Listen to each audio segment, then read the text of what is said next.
Hi, my name is Anya Zubier, and I am interviewing Mr. Plattis about the Vietnam War for my history class.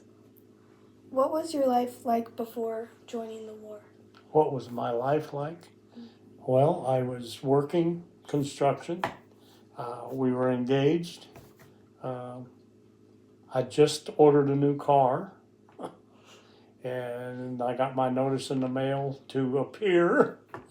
And so I went to Fort Knox, Kentucky for my basic training. Then I went to Fort Polk, Louisiana, and from there to Vietnam. So What was your job during the war? I was in the engineers. We basically got everything ready for everybody to come over. Like, did you build stuff? Yeah, yes, yes.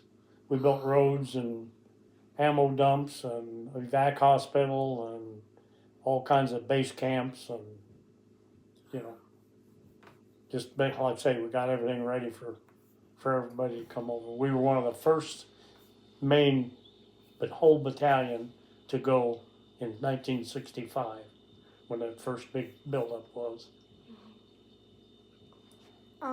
What were your thoughts on the war before you were drafted into Do it? what? What were your thoughts on the war before you were drafted?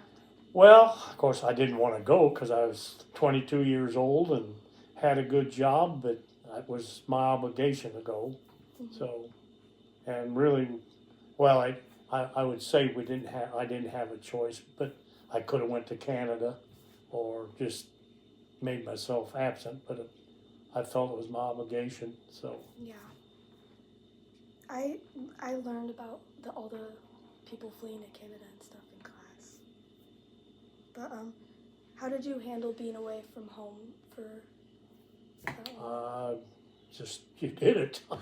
I can't say I had any problems with it. It was just I knew I was going to be there for at least a year, and I ended up was there 13 months. So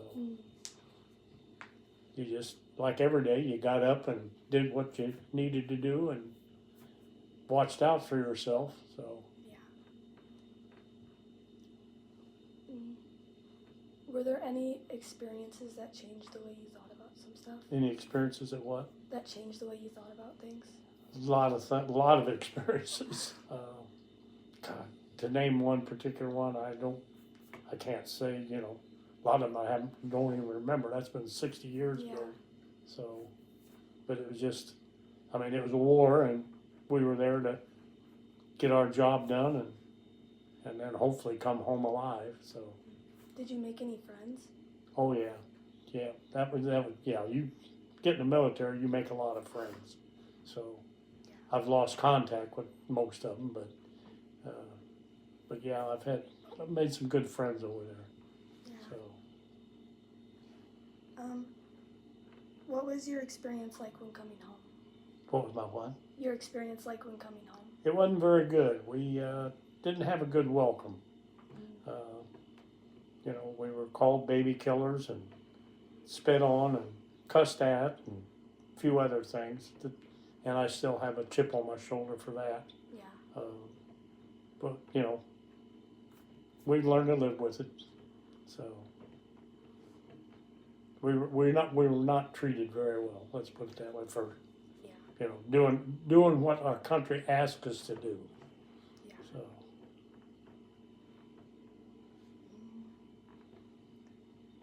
Did your views change on war and life in general at all? Did what? Did your views change on war and life at all?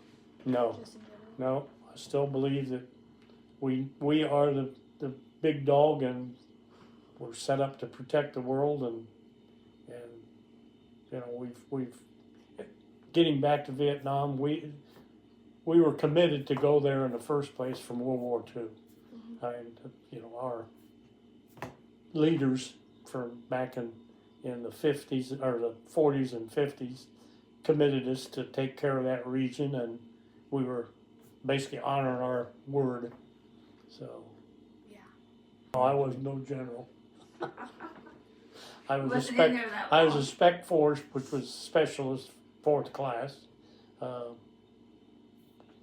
It just I wasn't, well, you start out as a private when you get in, but, you know, I was a specialist fourth class when I got out, so. But I think there's just a lot of different experiences that come out of experience, like just living through that. It's an experience that if I had to do it again, I suppose I would, but at 83 years old, I don't think I'd be there, so. No, I believe in this country and the freedoms we have, and unfortunately, a lot of the young people don't take it to heart, say,